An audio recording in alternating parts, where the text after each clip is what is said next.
Mula sa pagpapaunlad ng produkto at pagtiyak sa kaligtasan ng pagkain hanggang sa paghahanda ng mga kabataan para sa mga karera sa larangan ng science at technology, ilan lamang ito sa mga itinatampok na programa ng Ministry of Science and Technology sa paggunita ng Bangsamoro Science and Technology Week 2026.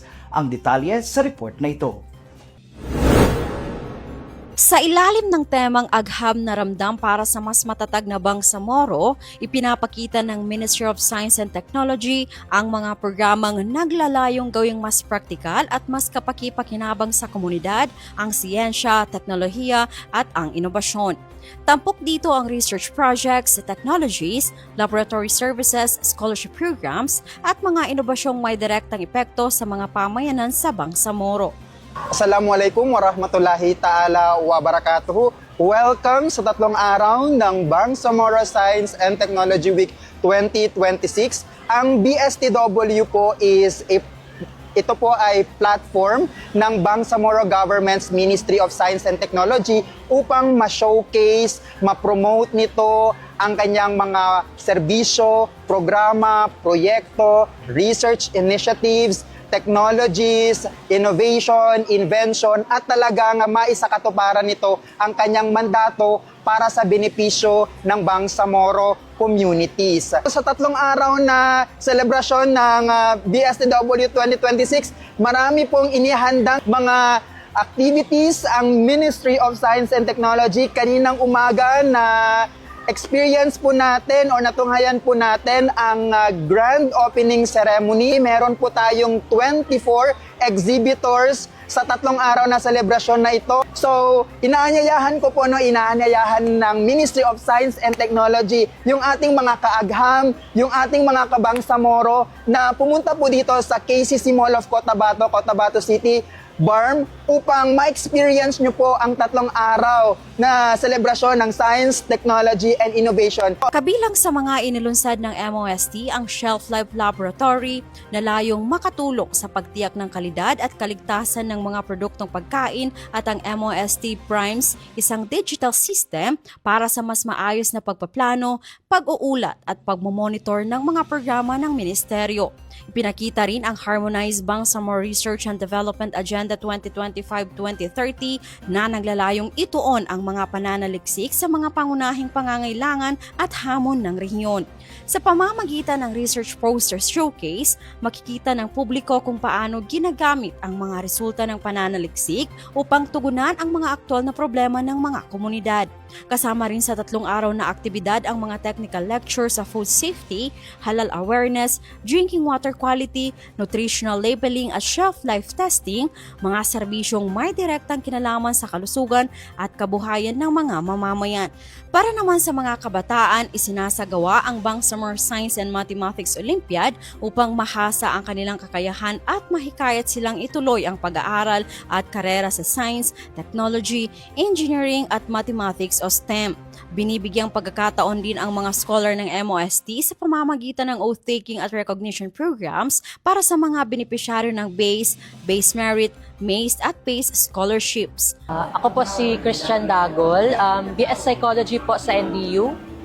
And ako po ay isang scholar ng MOST Merit, BASE, MOST BASE. Malaking tulong po yung scholarship ng MOST BASE kasi po unang-una nung panahon na yun galing kami sa pandemic. So napakalaking dagok po yun sa family ko. Nanay ko na lang po yung sumusuporta sa amin. So nung nagkaroon ng opportunity na matulungan ng BARM, kinuha ko po agad yung chance na yun. And thankfully, in God's name, nakuha ko po. And it really helped me kasi sa NDU po, maraming expenses. And with that, mali yung buwan ng bigay ng BARM or ng scholarship is a big help na po para sa amin. Ako po si Jahan de Malanes. Graduate po ako ng BS Architecture from UP Mindanao and isa po akong MOST-based grantee. So, napakalaking tulong po ng MOST-based scholarship program sa akin dahil po sa aking kurso na thankfully po nakapag-aral ako sa isang universidad na mayroong free tuition Pero po, ang aking kurso po, which is ang architecture, is known naman na medyo expected na malaki ang gasto. Pero alhamdulillah, dahil sa support po ng base program sa akin, sobrang laking tulong po, lalong-lalo na sa aking thesis journey. Samantala sa open house at laboratory tour, maaari namang makita ng mga kalahok ang mga kagamitan at testing capabilities ng MOST BARMM at mas makilala ang mga serbisyong maaaring mapakinabangan ng mga komunidad at industriya.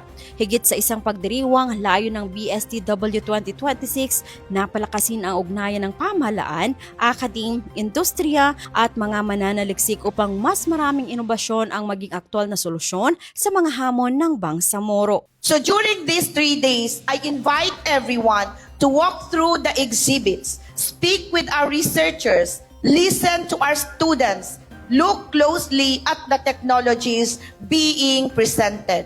And behind every research project, every prototype, every scholarships, and every partnership, let us keep asking one simple question. How will this improve the life of the Bangsamoro? If we continue to ask that question, science will no longer feel distant from the ordinary people.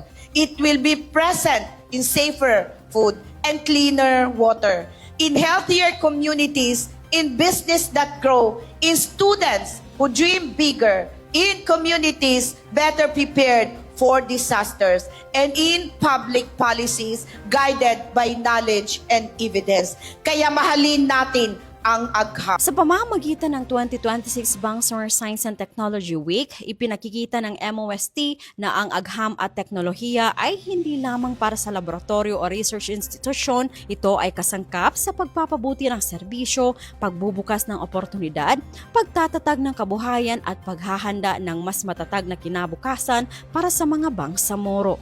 Johan Anayan, BIO News.